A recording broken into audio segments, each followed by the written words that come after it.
In this video, we're going to talk about the standard normal distribution and the standard normal table.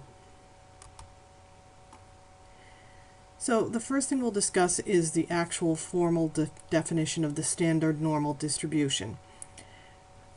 And what that is it says that all normal distributions are the same if we measure in units of size sigma from the mean mu as the center.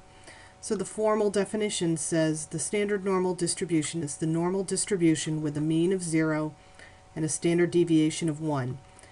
If a variable x has any normal distribution n mu sigma with mean mu and standard deviation sigma, then the standardized variable z equals x minus mu over sigma has the standard normal distribution n 0, 1.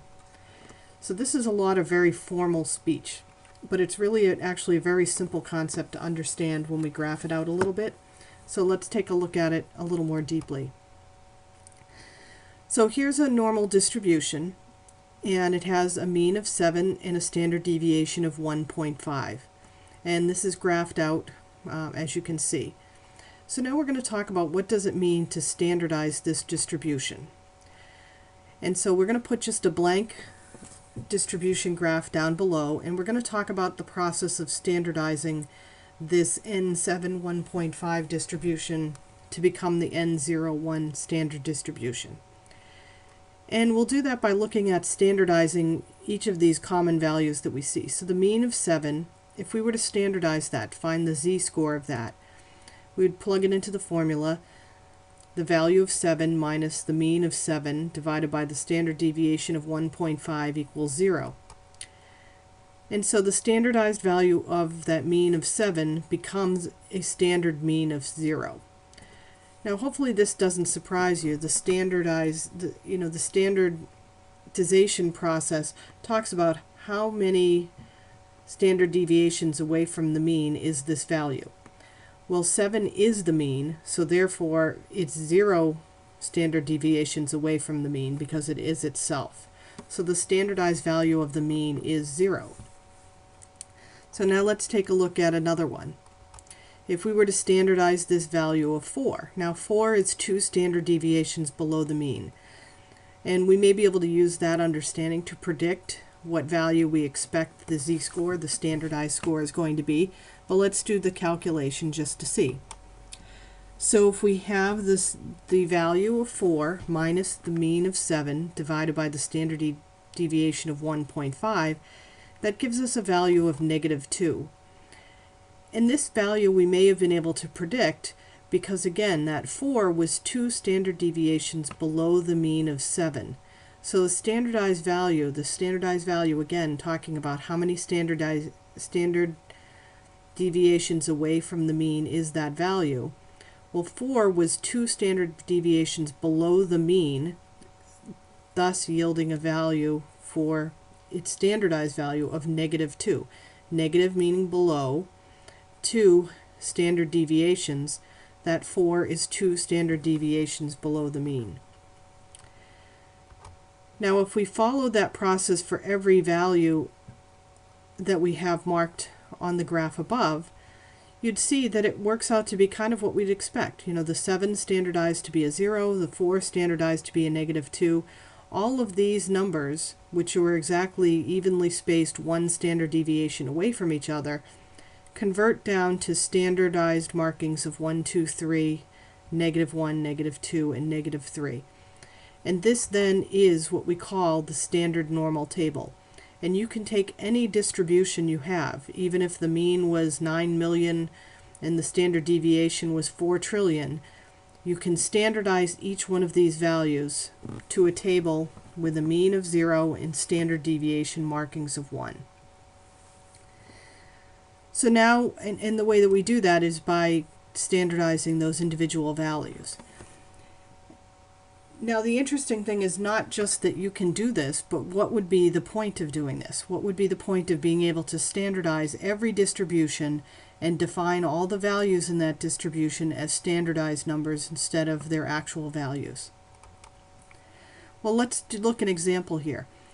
If we wanted to find out what % of values fall below 8.5, Well, that wouldn't be too difficult to do because 8.5 is one standard deviation above the mean. We know that 68% of the data values fall within one standard deviation of the mean. Since the whole distribution is 100%, that means that outside of that 68% is 32%. We're looking just for the values that fall below. So 32%, it's a symmetrical distribution, therefore the remainder here below is going to be 16%, which gives us a total percentage below 8.5 of 84%. So we've practiced that, we understand how to do that. That's not that difficult. However, life doesn't always happen in nice even numbers with the values falling exactly on a standard deviation, and therefore we can't always use the 68, 95, 99.7 rule. For example, what happens if we have a value of 8.215 and we want to find the percentage of values that fall below that number? It doesn't fall on a standard deviation marking, therefore we can't use the 68, 95, 99.7 rule. However, one of the beautiful things about standardizing things is once we've standardized values, we can create a table that you can just look up these percentages. So what we would do first is standardize this 8.215%, the value of 8.215, and when we run that through the process of the z-score, we end up with a z-value of 0.81. So let's see, where does that get us now? We've standardized it to 0.81. How is that going to help us find out the percent of scores or values that fall below the 8.215? Well, we can do that using something called the standard normal table. Because all normal distributions are the same when we standardize, we can find areas under any normal curve from a single table. Once we standardize the value, we can just look up in this table the percent of values that fall below. So in the back of our book, in our particular book, we have in table A is the standard normal table. And that's a table of areas under the standard normal curve, and the table entry for every value of z is the area under the curve to the left of z. So this is important to understand. Whatever value we find in the table is going to be the area to the left of the curve, or the percentage of values that fall below the value, the z value that we have looked up. That's going to be important to remember, and you'll see right at the top of table A is this picture that reminds you of that. So now let's get back to our problem. We had our value of 8.215, we standardized it to 0.81, and we're trying to find the percentage of values that fall below that. So we're going to use table A, and this is kind of the formula view that you're going to see. This P here means proportion, probability, percent. You can look at it, any one of those words all basically mean the same thing. So we're looking for the percentage of values that fall below our value of z, and our value of z is 0.81. And this is how we're going to use table A.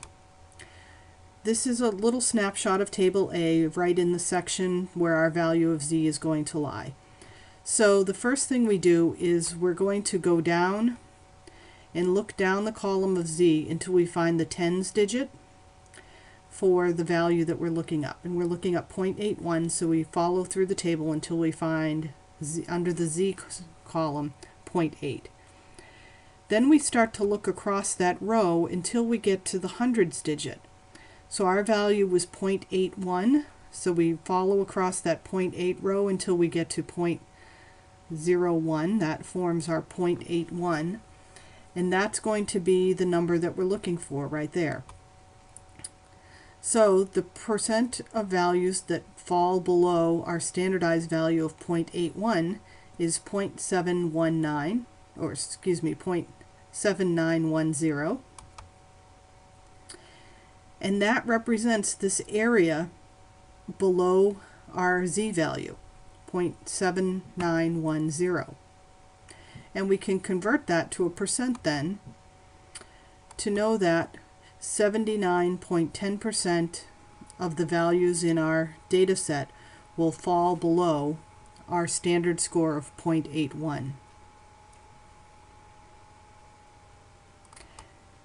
And what that also means, therefore, is the percentage of values that fall below our actual data value of 8.215 is 79.10%.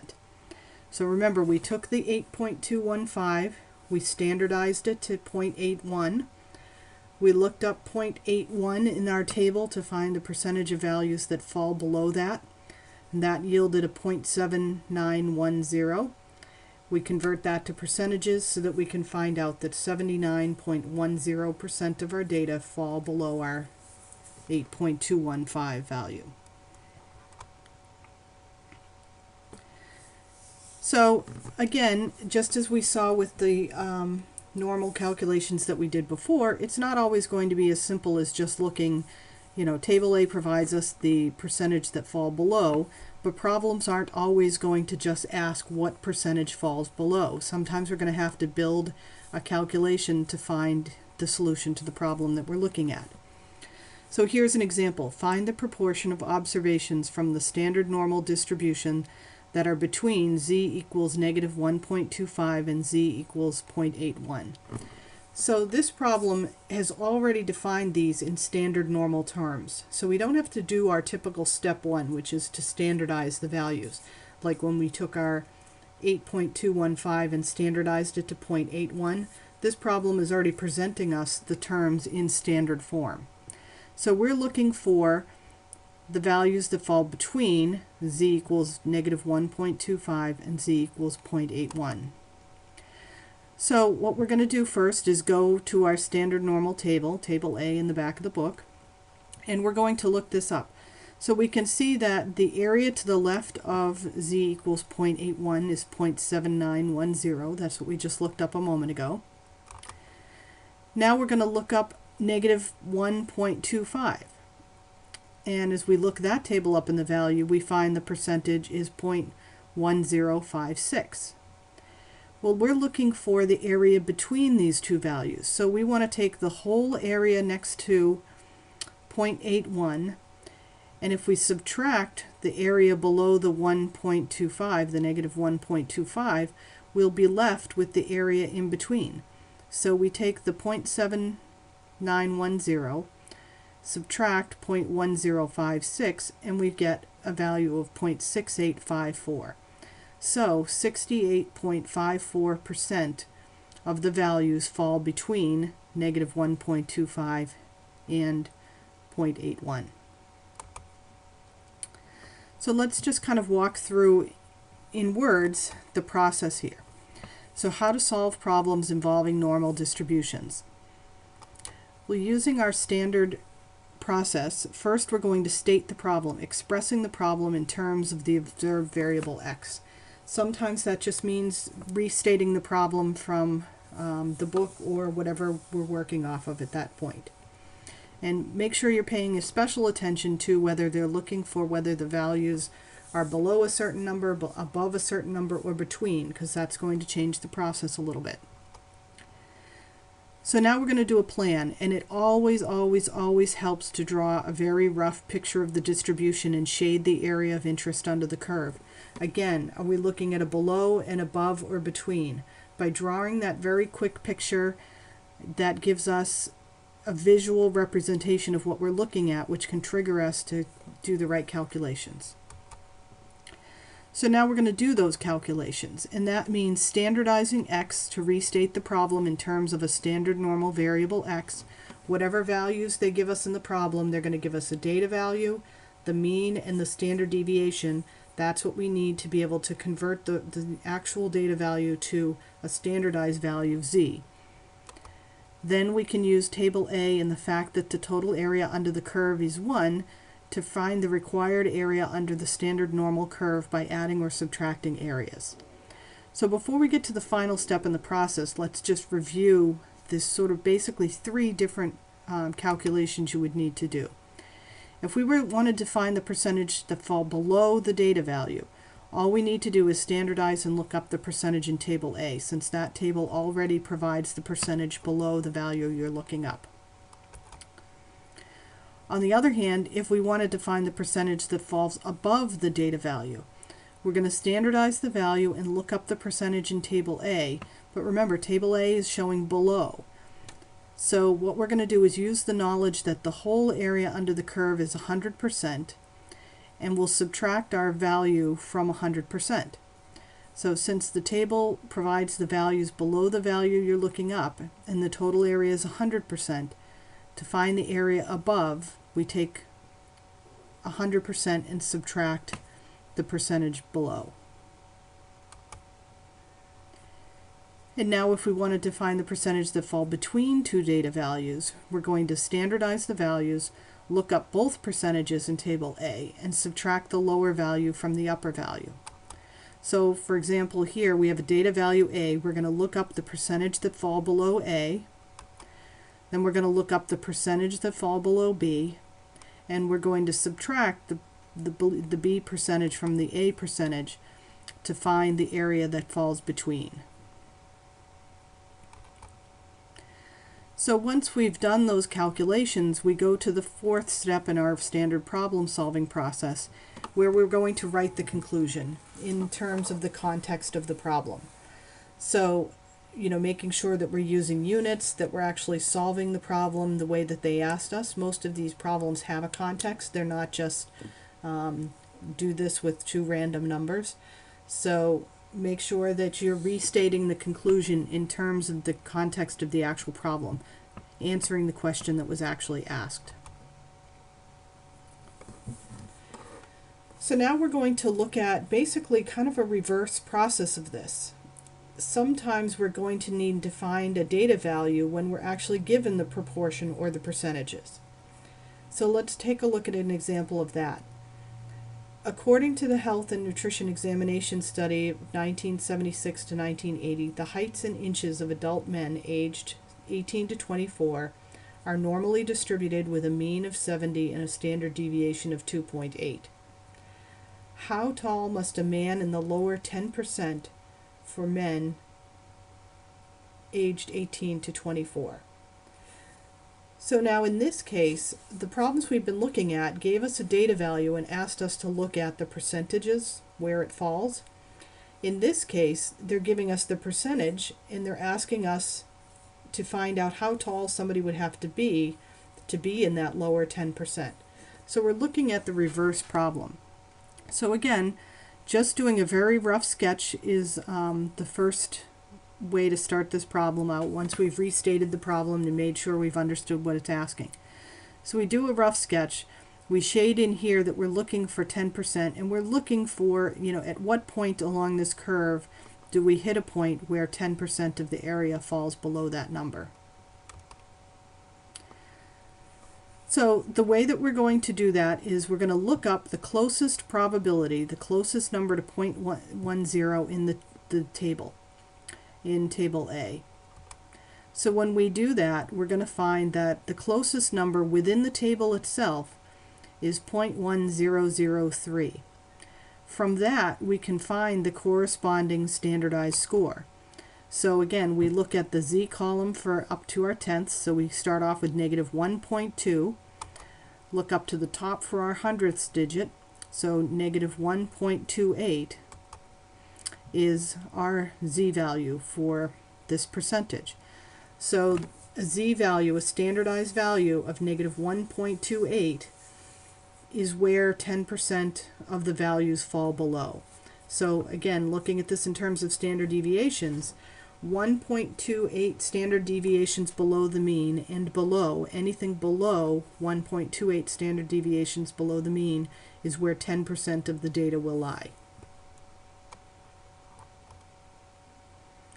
So to go back and complete the problem, so we now have that z value, but that's a standardized value. That doesn't tell us how tall that person has to be. So we need to kind of unstandardize the z-score to find our actual value of x. So we do that by starting with the z-score formula, z equals x minus mu over sigma. We now have to solve that for the value of x. You can either solve it for x and then enter your numbers, or enter the numbers and then solve for x.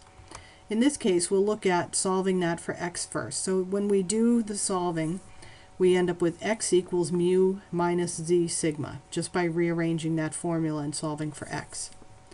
I can now plug in all of my values. So we have x equals mu, which was 70, plus, and we're doing a plus just to take care of that, that negative thing, negative 1.28, which is our z value, times 2.8, which was our sigma. And when we calculate that out, we get 66.42. And that's going to be the height in inches, because that's what values we're looking at. So a man would have to be, in our final step, which is conclude, a man would have to be approximately 66.42 inches tall or less to place in the lower 10% of all men in the population. So that's the way that we're going to actually conclude that problem there. And as I'm looking at this, there is actually a mistake in this formula. This should be mu plus z sigma, not mu minus z sigma. So make sure as you take notes from this video that you make that correction there.